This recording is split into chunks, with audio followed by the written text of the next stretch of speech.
Club nights, hip hop steps. పూర్తి వివరాలకు చదవండి రేపటి సాక్షి దినపత్రిక. కొరటాల పేరు చెప్తే ఒకప్పుడు బాక్స్ ఆఫీస్ వణికిపోయేది. మిర్చి తీసిన దర్శకుడు అని భయం ఉండేది. శ్రీమంతుడు, భరత్ అనే నేను మూవీస్ కొరటాల రేంజ్ ఎక్కడికో వెళ్ళిపోయింది. కానీ ఆచార్య తీసిన తర్వాత కొరటాల గ్రాఫ్ పడిపోయింది. ఇప్పుడు దేవరాతో ఆ గ్రాఫ్ పైకి లేస్తుందా? టాలీవుడ్కు కొరటాల కమ్బ్యాక్ చాలా చాలా చాలా ఇంపార్టెంట్ అని మాత్రం ఫీల్ అవుతుంది. తెలుగు కమర్షియల్ డైరెక్టర్స్ అడ్డా ఆడియన్స్ ను ఏమాత్రం ఇంప్రెస్ చేసినా చాలు, స్టార్ డైరెక్టర్స్ లిస్ట్ లో చేరిపోవచ్చు. అలాగే కొరటాల శివ కూడా ఒక దశలో టాలీవుడ్ ను రూల్ చేశాడు.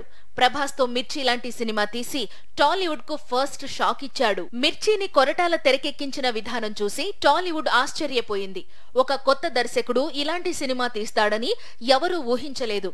అందుకే స్టార్ హీరోలందరూ కొరటాలతో సినిమాలకు క్యూ కట్టారు. కానీ మహేష్ మాత్రం కొరటాల కథలకు బాగా కనెక్ట్ అయ్యాడు.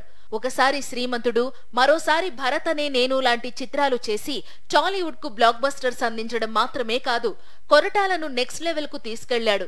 ఇప్పటికీ కొరటాల కథ పట్టుకొస్తే సినిమా చేసేందుకు సిద్ధంగా ఉన్నానని చెబుతాడు సూపర్ స్టార్. అది కొరటాల సంపాదించుకున్న నేమ్. మధ్య ఎన్టీఆర్ తో కూడా జనతా గ్యారేజ్ లాంటి బ్లాక్ బస్టర్ తీశాడు కొరటాల శివ. అసలు కొరటాల సినిమా వస్తోంది అంటే బ్లాక్ బస్టర్ అని ఫిక్స్ అయిపోయింది తెలుగు ఫిలిం ఇండస్ట్రీ.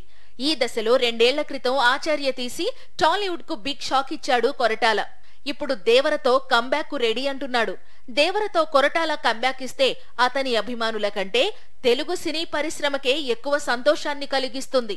అతని నుంచి మరిన్ని బ్లాక్ బస్టర్స్ అందివస్తాయనే ఆశ పరిశ్రమలో ఉంది.